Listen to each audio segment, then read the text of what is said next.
Well, hello, beautiful people. How we doing today? We are back at it once again with the book 3 Feet from Gold by Sharon Leckler, and this is chapter 5.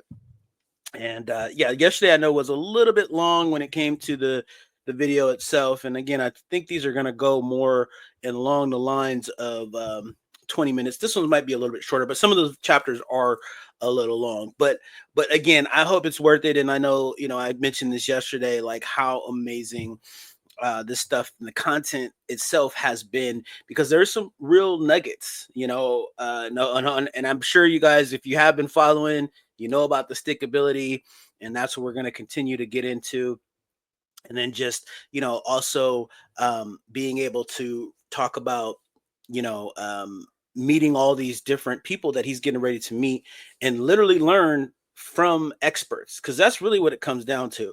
The more you take advantage of learning from experts and you just follow what they did, the more chances you're going to be successful. And this is what this work is all about. And this is why I enjoy doing this with you guys. So let's go ahead and continue in on this chapter. And I think I will have a little bit of time to talk a little bit about this chapter today. So, but let's just go ahead and get into it, because that's the most important thing. So here we go. Wins, and a winner never. Okay, here we go. A quitter never wins, and a winner never quits. Napoleon Hill. There you go. Chapter 5. Outstanding. Greg listened to 9 messages that David had left on his cell phone, each more desperate than the one before. Listening was painful. That is, it made Greg uncomfortable. His adopted brother had a lot of nerve, dumping his negativity on Greg and increasing his burdens. I have enough problems, Greg said to himself. Yet he loved David and didn't want him to get sicker than he already was. It seemed that the booze had really taken hold of his life. I wonder if there's anything I can do to help, Greg considered as he dialed David's number. Yeah, came the answering voice. Dave? Who else? Oh, sorry to bother you. What? Sorry that you have to interrupt your precious personal schedule to call me back. Just about given up on you. Greg wanted to say that he had long since given up on Dave, but for a second he held back. Then he said it aloud. I've almost given up on you too. Oh, thanks a lot. What have I ever done to you? It's what you're doing to yourself, the drinking. I can tell, when you're drunk. Right now, I can tell that you're not. I've got one hell of a hangover, the other said. I believe you. Listen, you should get help. There are places you could go, therapists, something like that. I can't afford it. I told you in one of my messages that I've lost my job. Yeah, sorry. I don't have any insurance coverage and I'll be short on my rent this month. David didn't take the next step and ask Greg for a loan, though that was clearly the direction he was headed. Greg cut him off by saying, well, I'm broke too, at least until the next contract I'm able to get. Things are tough all around. Yeah, tough all around. See ya. The line went dead. When Greg landed in Las Vegas a few days later, his focus wasn't on David or Mia and was far from the fabulous strip. As always, there was a convention in town, and the taxi line in front of the airport seemed a mile long. Waiting impatiently for his turn, he could not help but overhear a conversation taking place behind him. 2 women were sharing how excited they were after visiting San Diego. Excuse me, he said. I couldn't help but notice you're talking about my hometown. I was born and raised there. The ladies said, lucky you, what a great place. They started explaining how much they had enjoyed America's finest city. What had seemed like a dreary situation, being stranded in line, had become a great opportunity to meet 2 young women. Greg discovered that they had each just received a prestigious award called the Toya as one of the 10 outstanding young Americans, those who exemplified the best attributes of the nation's young people aged 18 through 40. It was also interesting to learn that of the more than 600 young Americans honored since 1940, many went on to other achievements. John F. Kennedy, Gerald R. Ford, Anne Bancroft, Gail Sayers, Elvis Presley, Dan Quayle, Dr. Catherine Sullivan, Larry Holmes, and Bill Clinton, just to name a few. The event had been held a few nights earlier on the West Coast, and now these two winners were stopping by Vegas on tour. The first young lady, Lauren Nelson, had a sparkle in her eyes as she detailed how honored she was to be on such a list of recipients. As she talked about the other people nominated, her fellow award winner, Aaron Gruel, cut her off and began singing her praises. Actually, Greg, you may know Lauren from TV. Really? How can you not recognize a smile like that? She was Miss America in 2007. Nice, Greg managed awkwardly. How fun is that? With a smile that could blot out the sun, Lauren replied, It's an honor. Aaron kept on about Lauren. In addition to being a beauty queen, she's also been part of something very special. She's helping to protect children from online predators. Now I know you, Greg said. You dressed as a decoy to catch all those bad guys.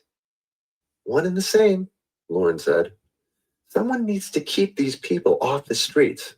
When I was younger, I was personally approached by someone and knew even at that age that I wanted to do my part to stop it. Way to go, Greg said. Then he turned to Aaron and asked, What about you? Before she could respond, Lauren grabbed Greg by the arm and began telling her friend's story. Did you see the movie Freedom Writers? Without waiting for an answer, she said, Hilary Swank plays a school teacher to 150 inner city kids from California after the riots. Oh, yes, that was great, and the book was a bestseller too, right? As the line moved forward, Lauren held on to her new friend and, in an excited voice, said, That's it. In fact, it sold over 1 million copies. Well, the kids were considered outcasts. They didn't like reading or writing, or each other for that matter, and all they seemed to know was violence. Then in walks this bubbly school teacher who tries to bring them together.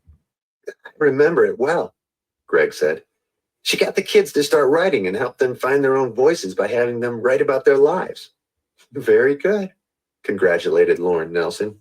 You do know the story, and this is that teacher. She pointed to Aaron Gruel. I was just a catalyst for these young people, nothing more.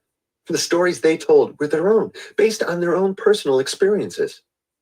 Aaron seemed genuinely modest about the whole thing.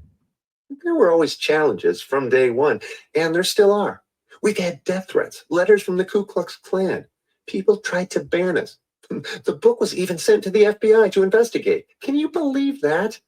But that never stopped us. And thank goodness we kept going, because these kids' stories have touched millions of lives. The project is even being used at Ivy League schools to help teach future teachers. Amazing, Greg managed. But the main thing I learned, Aaron continued, is to be careful what you ask for. Feeling that she was about to say something profound, Greg reached into his pocket and pulled out his notepad. She explained, Remember, goals are aspirations until they become real. Then they become responsibilities. Lauren added, We may desire a family, a new car, or a big job promotion, and then once we attain that, it becomes our new responsibility. Because then we have a family that relies on us, and a car that needs insurance and upkeep. And once we get that corner office, we take on tasks that are even greater than we had before. Aaron said, That's exactly true. And now that we have all this attention and have people relying on us, our task is more powerful than ever. We must keep this mission going around the world, sharing that each of us is very important and has something to contribute. We couldn't stop now, even if we wanted to, but the good news is that we love what we're doing and have no intention of letting up. It seemed no matter where Greg was or whom he found himself speaking to, the topic of finding one's purpose was a recurring theme. What about you, Lauren? Greg asked. What keeps you going? In my case, I don't have as dramatic a story as Aaron's. In fact, I can say that my life has had the completely opposite perspective than the kids she's worked with. What keeps me going is what I call focused faith. Greg and Aaron looked at Lauren inquisitively. Let me explain, she went on. In today's world, it seems people are measured by how many things they can juggle at one time. We call it multitasking, how many balls we can keep in the air at any given moment. Then we wonder why nothing ever gets accomplished. What I can tell you is this. In my case, fixing my mind on one clear goal and mission at a time, and trusting that it will work out, has been a great strategy. It has helped me accomplish tremendous things. It even helped me become Miss America, so that now I can use that success to concentrate my attention on helping children who need it most. I think of it like skiing. Skiing? Aaron asked. Greg listened intently. Think of it this way. Imagine being a skier at the top of a mountain where your goal is to get down to the bottom.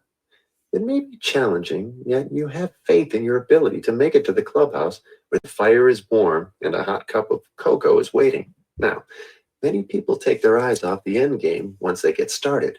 They may lose sight of their goal, or even worse, they lose their faith and redirect their attention toward what they fear most, only seeing the obstacles along the way, like black ice, snowboarders, or those pesky trees that seem to jump out of nowhere. Greg laughed. Once these people experience a setback or fall, they may give up, take off their skis, and ask the safety team to take them down the hill. They quit on achieving their goal because they fail to keep their eye on the prize and to believe in their own talents. Making it to the clubhouse in this case, Aaron said. Exactly. Now imagine these same people retaining their focused faith that they can overcome those challenges, which are just part of the journey. So when they hit a bump and take a fall, they get back up, knowing that's one more obstacle out of the way and that they're getting closer to their goal, the bottom of the hill. As they neared the front of the line, they said their goodbyes. Greg offered the ladies his cab and waited for the next one. He was surprised at his own lack of impatience as he stood there reflecting on what he had learned. Once in the taxi, he dialed Mia's number on his cell phone. He was irritated that she did not pick up, forcing him to leave a message, the most recent of several, until he realized he had done the same thing to David. Mm. Wow. All right. Let's get back here. Okay. Well, we got a little bit of time here. So, yeah, let's dissect this a little bit. A more of the commitment. And a couple of things I take away from this also, too. I mean, this was definitely more of a not an aha chapter. I mean, there was some information there, but the way that it flowed wasn't your normal. But the thing was that when you're in alignment and when you start working on yourself, it's like the answers are everywhere. It's that saying, once the student is ready, the teacher will appear. Well, I believe that the teacher appears in many different forms, many different ways. And even though this was just like a passing conversation per se, and they probably will never meet up again, he was meant to hear that. And because he had his notebook ready, he was ready to take notes. And that's one of the things I think why this chapter is so important, is because we want to constantly remind ourselves, we want to constantly be open to the idea that I can learn anything at any given time, no matter what. And I just have to be open to it. And I actually have a saying, every day I'm learning something new. So it keeps me open, it keeps me fluid, in the sense that I don't have to ever say like, well, I know this, right? And I have a whole video on this, of making sure that you're coachable, because the importance of being coachable is so important. Because the minute you start going into this routine of like, I know everything, I don't need to hear this, why am I hearing this, there's nothing of value here, you've lost, because there's no growth.